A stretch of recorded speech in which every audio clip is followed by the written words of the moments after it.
Hello and welcome, dear clients. In this very special time that we are facing right now, we thought useful to share with you some information regarding expected or unexpected impact on the markets and the economy.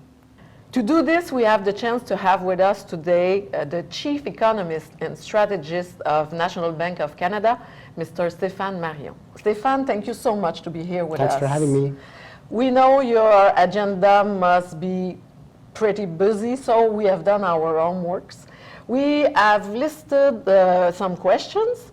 In fact, those questions are the ones the most frequently asked by our clients. So, are you ready? Let's go. For those questions. The first one, knowing that we have learned from 2008 and 9 crisis, and assuming, of course, that the virus will be contained, should we be optimistic about the speed of recovery of the global economy? It's a good question, and maybe we should, because the speed at which we dropped into bear market territory in this episode was 15 times faster than what we saw back in 2008, 2009. So in only 22 days, we went for a record high on the S&P 500 to down 20% or more. Right now, we're basically down 30%. And you know what's interesting, Sophie, historically, a bear market on average produces a 30% drawdown in equity markets. But if accompanied by recession, you're down 37%. So we've come a long way, very, very rapidly. But this is not 2008, 2009. 2008, 2009 was a financial crisis.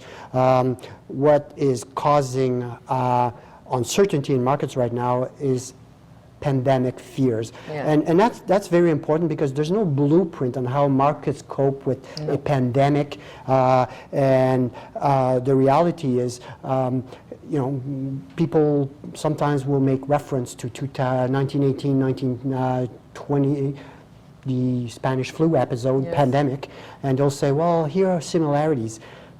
Not really, because yes, they're both pandemics with a similar mortality rate, but back then the key difference is the economic structure was much different. So back then, roughly 20% of the global population was urbanized, so lived in large metropolitan areas.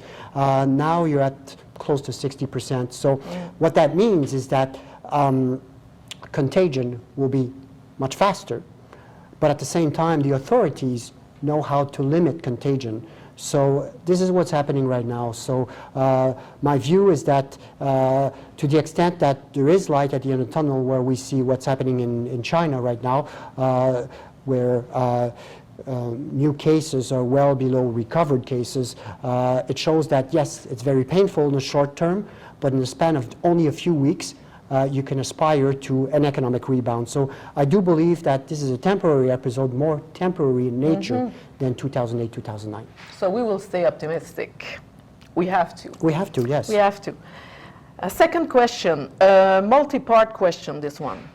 What is the impact of increased risk or credit spread on the financial strength of banks and government? Are multiple credit downgrades likely? Will monetary policies and stimulus be enough to revive the economy? Or will banks and other financial institutions need to invest in companies, equity loans, and or with government guarantees? Yeah, it's a complicated question. I think the nature of the shock or the source, the key source of worries for market right now, unlike 2008, 2009, is not with the financial system, it's with the non-financial system. If you look at the corporate paper, short-term corporate paper, the spreads are much, much higher for non-financial as opposed to financial institutions. And that's a big difference from 2008, 2009. The financial institutions are well capitalized under much stricter guidance rules as opposed to 2008, 2009. But the question now is the non-financial sector. Why is that? Because the governments have ordered a shutdown of the economy, and you need to manage your cash flows accordingly for the next few weeks. So this is where the stress is, but at the same time, this is the key reason why governments and central banks have stepped in quite aggressively, providing liquidity to markets, governments have stepped in to provide a boost to disposable income, transfer payment to households in order to bridge over the next few weeks and allow the authorities to reopen the economy without excessive collateral damage on the rest of the economy. So again, the stress right now is not due to the financial system, it's due to ordered shutdowns by governments who now need to support the entire economy for the next 8 weeks. So it's a costly proposition for governments, but to the extent that you can solve the pandemic in a few weeks, that is a world of difference between now and the Spanish flu of 1918, 1920. Yeah. We have another one, short one. What do you think of the possible closure of the stock markets and related impact on liquidity? You know, it really happens that you shut down markets. We saw 4 months at the start of World War I. We saw a few days after the 9/11 attacks. But I think there's a preference with policymakers not to close markets. They want the signal from markets. Are the markets happy? Are your measures credible in order to satisfy investors?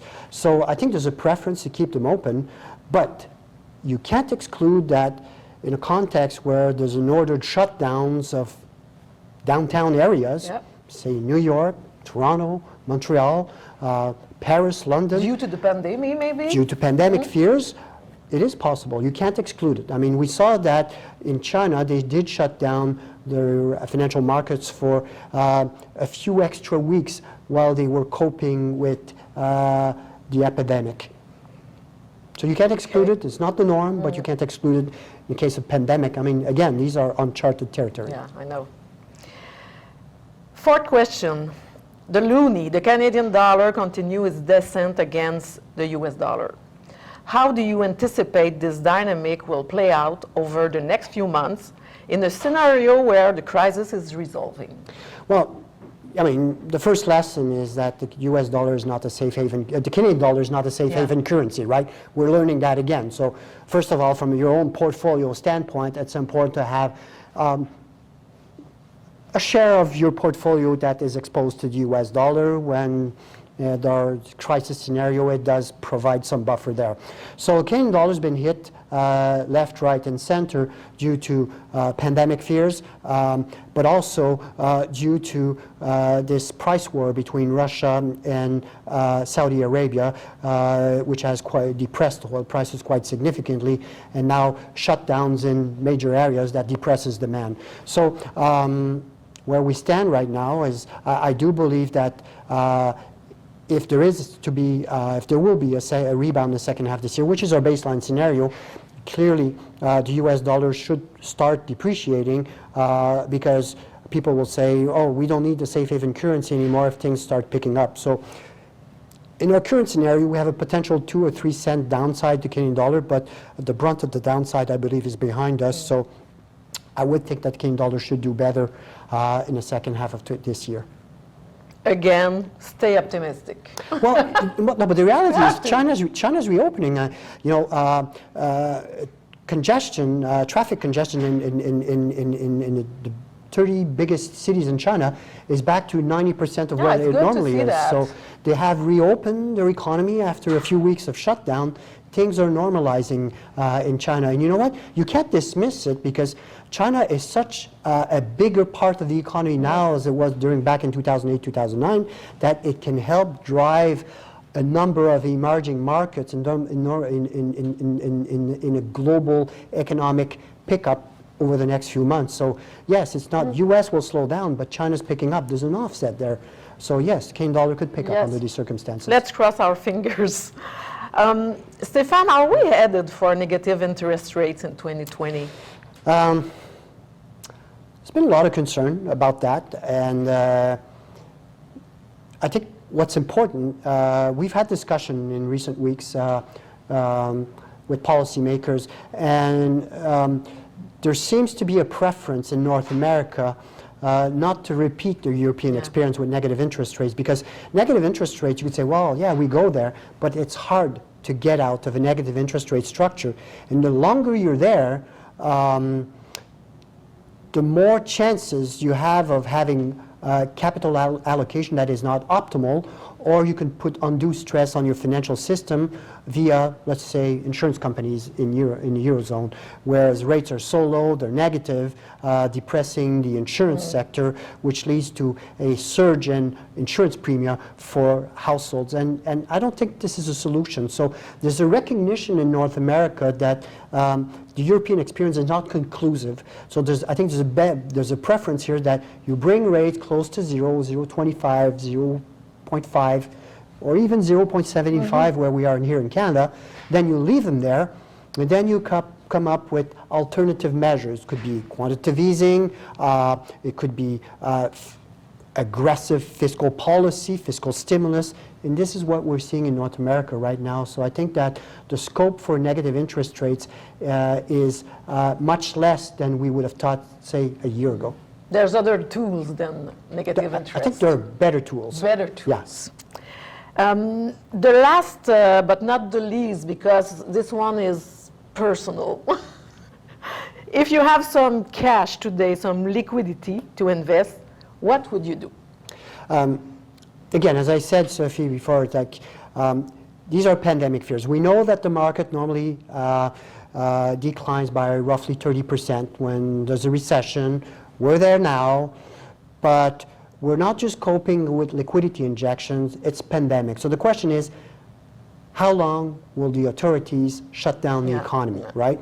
So, and I think their decision will be driven on how we will see this epidemic curve evolve over the next few weeks. So for that reason now we are producing, as of today, a daily monitor of the epidemic curves around the world. And I think this is what the market is trading on. We know we're getting close to where we should start redeploying liquidity, but we have no certainty or visibility as to when the governments will allow a complete reopening of the economy. So again, we are looking at liquidity. It's interesting. The plans are there.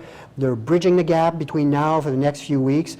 But the epidemic curve will be a key driver in terms of the government's decision to reopen the economy, and that's what we're trading on right now. Or, of course, if they discover a vaccine in the very short term. So watch these curves, the epidemic curves that we produce on a daily basis. Have a look at this. Look at the programs that are involved. Yes, the data will be ugly over the next few weeks, but the market has already anticipated, it's expecting that. That's already priced into the market.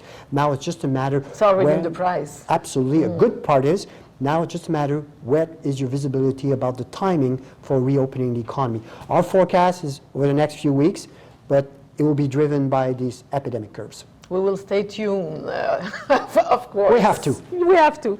Stéfane, thank you very much. Much appreciated. My pleasure. That you were with us today. Thank you very much. Thanks for having me. To you, thank you for your time. Thank you for your trust.